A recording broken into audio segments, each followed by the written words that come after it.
Is the U.S. defense budget and the size of our military appropriate for our needs? Why or why not? Right? Well, the definition, it hangs or falls on the question of our needs. If you accept the present grand strategy, it might be true that the defense budget is actually too small, and the force structure is too small, and it just has to keep growing. I hate to concede that point, but everything starts with strategy in this business. Yeah. On the other hand, if you have a different strategy, if you focus narrowly on the security needs of the United States, I think you could have a much smaller force structure, you could have a much smaller defense budget.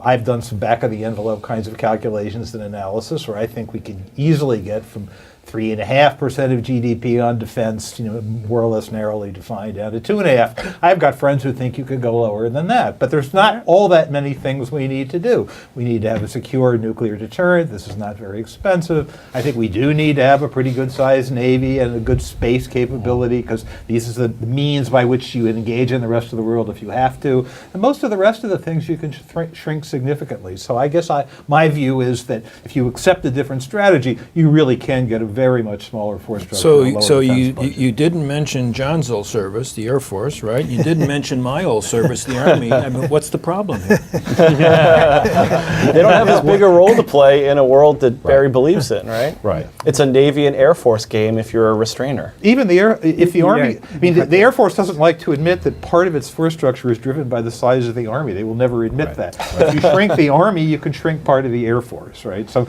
the people who take the hit in my strategy in terms of people and money, or the Army, and to a lesser extent the Air Force. The Navy takes a hit, but they do comparatively better. And if you were less actively engaged and forward deployed than we were today, you could rely much more heavily on reserves and National Guard to augment a small active duty Army in the truly rare instances when you need a very, very large physical presence in a distant place. We've moved so far away from that model, which worked really well for this country for a really long time. And it would also, I think most of us agree, have the effect of forcing our allies to do much more of the heavy lifting in the areas in which they live and where their interests are much greater than ours. I mean, the great mystery, right, is everyone is now worried, say, about Russia's threat to Europe. The nations of Europe, NATO's European members, not counting the United States, spend about 4 times what Russia spends every year on defense, and yet somehow they can't defend their own territory without enormous American help. There's something wrong here, and if we were doing less, they would be doing more.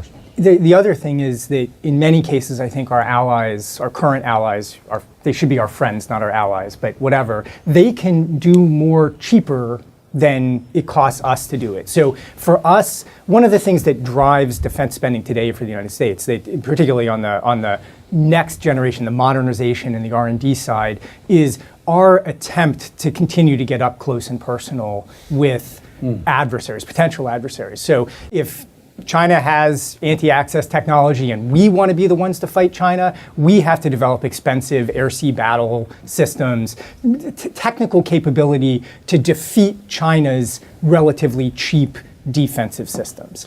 And that's tremendously expensive. So even under the current strategy, we could save by having a less offensive posture. And we shouldn't forget, still, there is waste to be cut. I mean, you think about the Expeditionary Fighting Vehicle or the Iron Man suit, there are so many things that we could cut out of this. Even if you're going to have primacy and big budgets, the budgets can be lowered. Yeah, bases. We have excess bases. The Pentagon's tried 5 consecutive years to close unnecessary bases, and 5 consecutive years Congress has said no.